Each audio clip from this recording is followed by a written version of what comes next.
Hi, this is Aura. One more time. I am doing my second video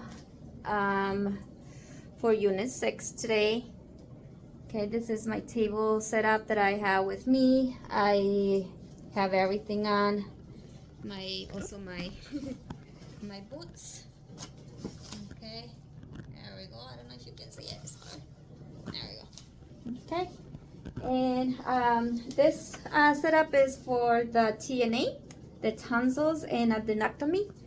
Again, my name is Aura, and I have everything set up here at the table. So let's get started. Alrighty, so for this video, I have a few instruments out, but not all of them.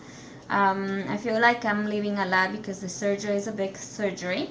It's a TNA surgery, but I have some of the essential instruments out with me, and I also made some copy of some instruments that I don't have with me. Okay, first of all, we all know that we're gonna use in order for us to get the patient ready, the site ready, the area ready, we're gonna use the large and the small penetrating towel clips, which are this one. I know I have them out, but these are the little penetrating towel clips. Okay, once you clip them, the towel will stay put in one place. So that's that. I have, of course, my pen, my marker, because we need to mark the area that we're gonna do the surgeon is gonna do the incision on.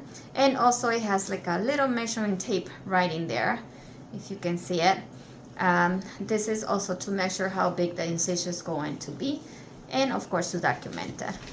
Okay, before we start doing anything, getting prepared for the surgery, the surgical tech or anyone involved in the surgery needs to scrub all the way up down to the arm really well with the iodine, providone iodine. Okay, I have with me to start with anesthesia is already, it's all done, and now we have the setup for the surgery. So with me I have the Alice clamp. Okay, I have the Alice clamp right here. Okay, it looks like this. Of course, in the OR is gonna look big.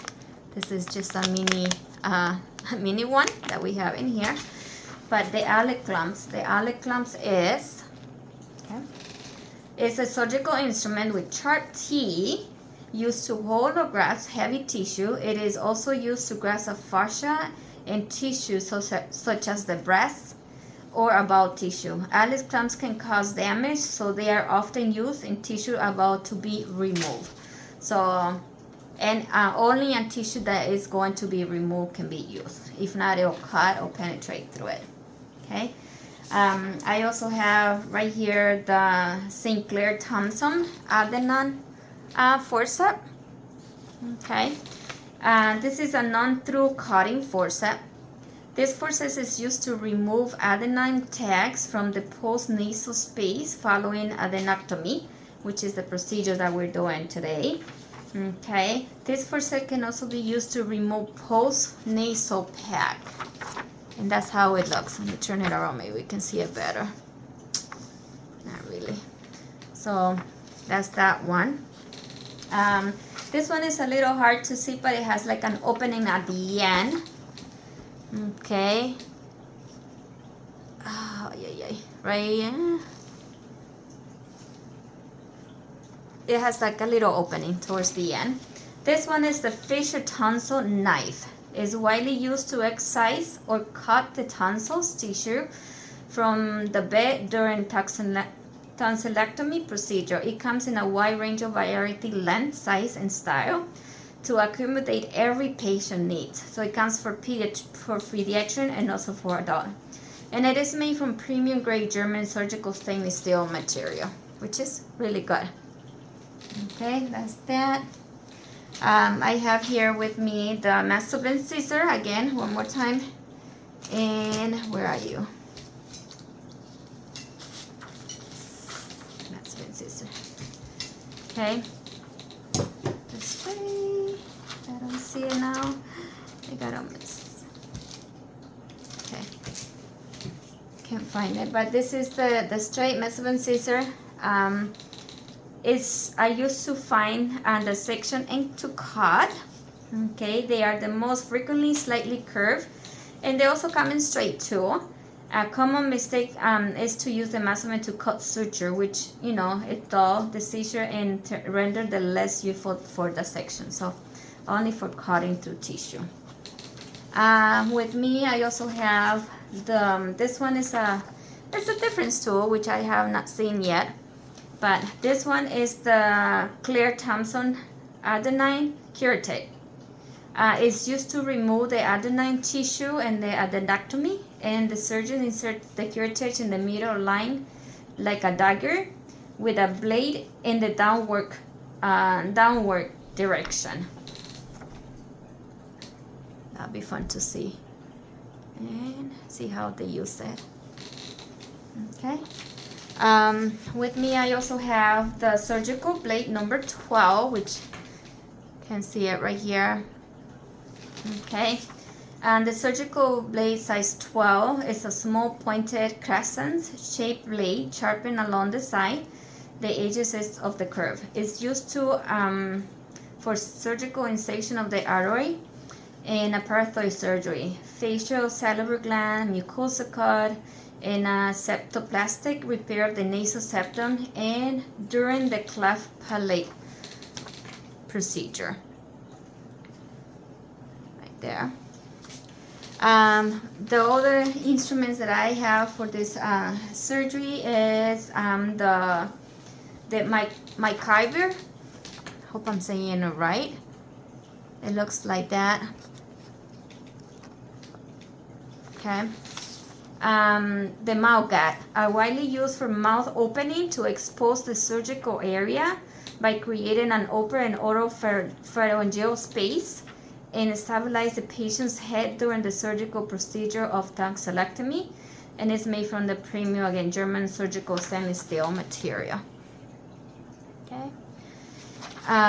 With me, I also have, very important to have this in this setup too, and the Crowell-Davis retractor. Okay, Crowell-Davis retractor. This instrument, with a tongue blade. This instrument with the tongue blade groove jaw for the incisors and ratchet mechanism. So this you insert is an intraoral electrode for cranial nerve monitoring using the Crowell-Davis retractor. So you put this on the mouth and keep the mouth open. Okay. One more last instrument that I have also is the snare for tonsillectomy. Okay, it looks like that. It has like a small pointy little, not needle, but pointy. It's pointed at the end.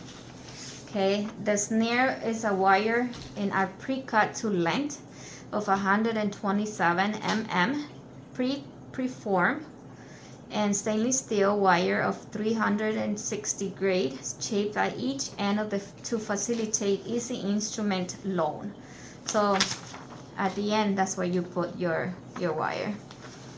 Okay, a range of sizes are available to facilitate the user's preference. So it is surgeon's preference, whichever he or she wants. The devices are supply sterile in a pack of 2 for single use only. Okay. Of course, we have the hooker suction. I have the 2 of them with the plastic, and I also have the metal, and this is to suction any fluid or any liquid or any blood out of the surgery area. If needed be, I also have what we call the monopolar cautery, because we are going to use the monopolar cautery. Once you cut, you also cauterize the skin or the incision that you're making. It has a large indifferent plate for electricity return and a small active electrode. Causes high currency density and very high heat at an active electrode. This is that. There's different ones too. There's also the bipolar cautery. It looks like this. And I guess this all depends on the surgeon's preference, what he or she likes to use, because there's many different types out there. Okay. Again, this is also used for delicate tissues and as the brain or near like the vessels or the nerves. Okay. And I think that will be it for my video tonight. Thank you.